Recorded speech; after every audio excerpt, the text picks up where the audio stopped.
దళితులంటే that ఎస్సీలంటే వాళ్ళని ఒక టార్గెటెడ్గా మీరు పనిచేస్తున్నారు. ఇప్పుడు మీ నియోజకవర్గంలో జరుగుతున్న పనులు కాదండి, నేను చెప్తా.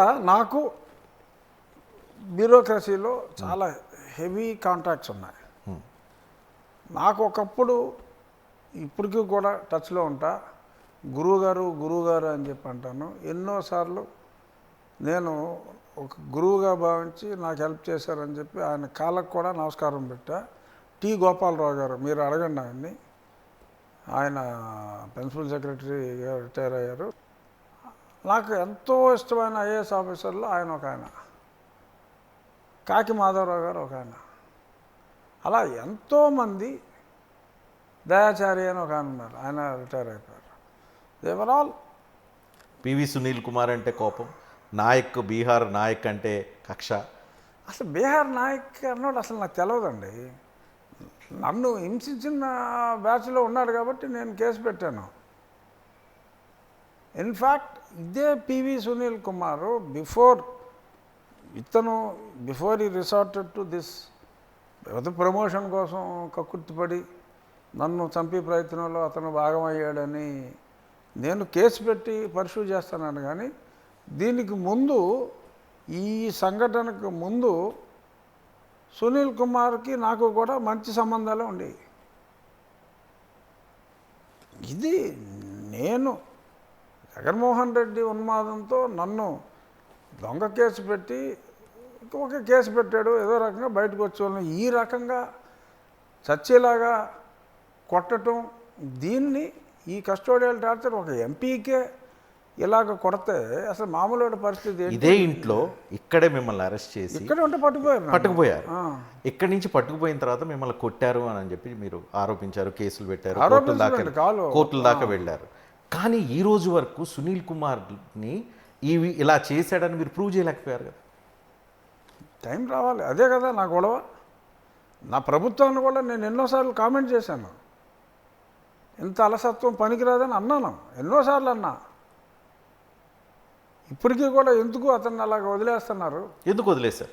ఒకవేళ ఎన్ని నిజాలైతే ఎందుకు వదిలేశారు? చట్టం చుట్టమవుతుందా కొంతమంది?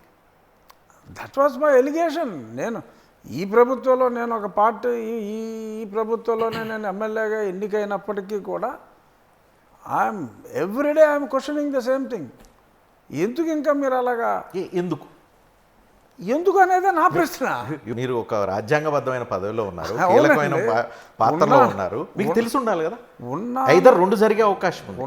ప్రభుత్వం చూసి చూడనట్టన్నా వదిలేసి ఉండాలి, లేదంటే అది వాస్తవం కాకుండా అయి ఉండాలి. ఏమండి, సాక్షాత్తు ముఖ్యమంత్రి గారు కనీసం 100 మీటింగుల్లో నన్ను కొట్టారని ఆయనే చెప్పాడు.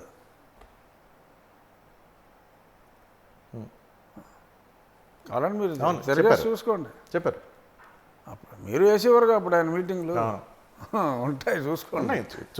ఎన్నోసార్లు చెప్పారు, అసెంబ్లీలో కూడా చెప్పారు. అందరికీ ఇది బహిరంగ రహస్యమే, అందరికీ తెలిసిందే.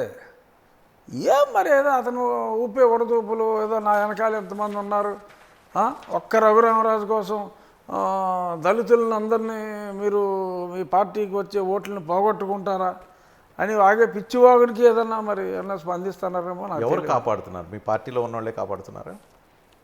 కొంతమంది దగ్గరని వింటూ ఉన్నాం, కొంతమంది కలిసి వాళ్ళంతా సిండికేట్గా ఉన్నారని చెప్పి ఇతనైతే చెప్పుకుంటున్నాడు.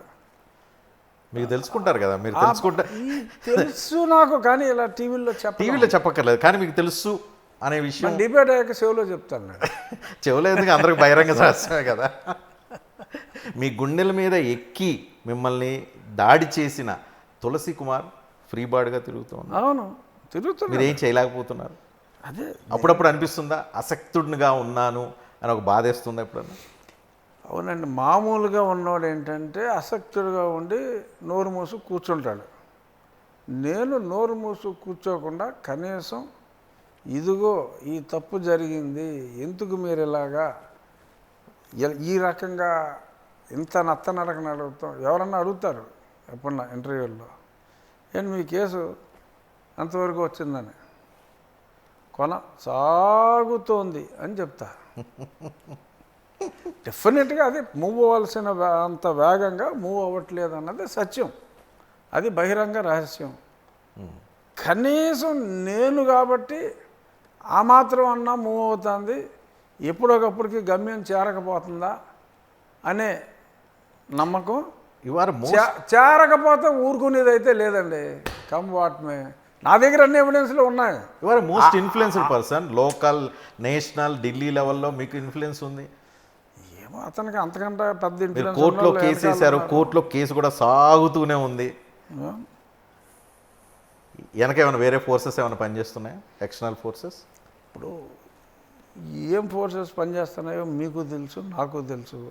కానీ మీరు దళిత వాదం పనిచేస్తుందా? మీరు ఇందాక నుంచి మీకు నచ్చట్లేదు దళిత వాదం, క్రిస్టియన్ వాదం ఏమైనా పనిచేస్తుందా? అదే అది లేని దళితవాదాన్ని అతను చెప్పుకు తిరుగుతూ ఉంటే ఉందేమో అని కొందరు భ్రమిస్తున్నారేమో అన్న అనుమానాలు నాకున్నాయి.